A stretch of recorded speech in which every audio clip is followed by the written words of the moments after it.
Dans cette séquence, on va s'intéresser à déterminer quels sont les nombres, par exemple, qui sont à une certaine distance d'un nombre précis. Par exemple, si je dis le nombre 2, tous les nombres qui sont à moins de 3 carreaux du nombre 2, ça signifie que notre centre est ici.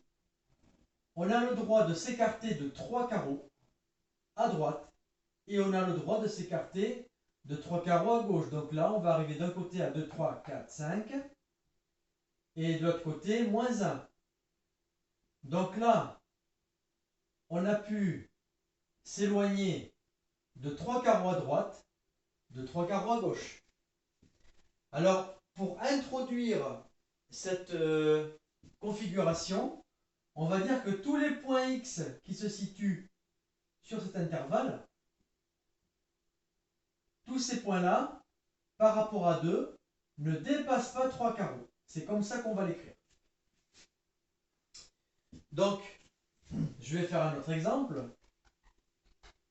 Je décide cette fois de résoudre, voilà, cette équation.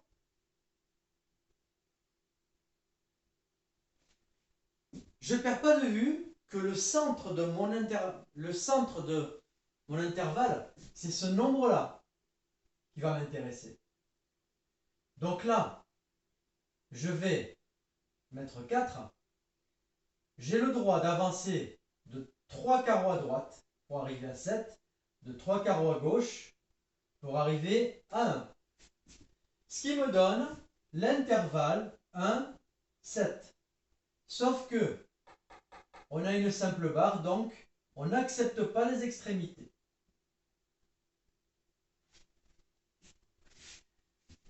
Alors maintenant, je peux faire un autre cas de figure, par exemple, x plus 4 inférieur ou égal à 7. Bon là, il est évident que si je commence à faire un schéma, ça va devenir compliqué. Bon, je ne perds pas de vue que tout à l'heure, tout ce que j'ai fait, c'était augmenter de 3 et ensuite diminuer de 3. Pas besoin de faire un schéma. Mon intervalle, donc ça va être, comme j'ai une double barre, un intervalle fermé. 4 est toujours le centre de l'intervalle. Alors, excusez-moi, je suis allé un peu vite en besogne. Voilà, vous voyez, quand on n'est pas attentif, on aboutit à une erreur. Bien. Donc, j'ai mis en garde certains de bien faire attention à mettre un signe moins et je suis tombé dans le panneau. Donc là, attention. On ne peut pas interpréter cet objet-là si on ne met pas une soustraction entre les deux. Donc là, je vais faire apparaître une soustraction. Alors attention, si je mets x moins 4, c'est pas la même chose que x plus 4. Par contre, si je mets un moins devant le 4, eh bien, moins par moins, ça fait plus. Donc, cette écriture donne le même résultat que celle-là.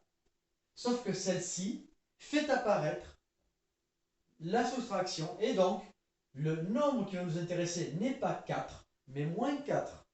Donc le piège est dans le fait que, vite fait, on peut se dire que là, c'est le point central est 4. Donc là, je vais utiliser moins 4 de chaque côté.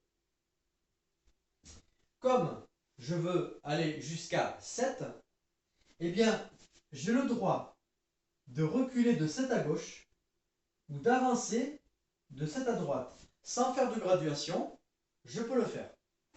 Et donc, cet intervalle va être égal à moins 11 et plus 3. Donc ici, le piège était, attention, quand j'ai un plus, il faut convertir en moins et faire opérer le changement de signe qui s'impose.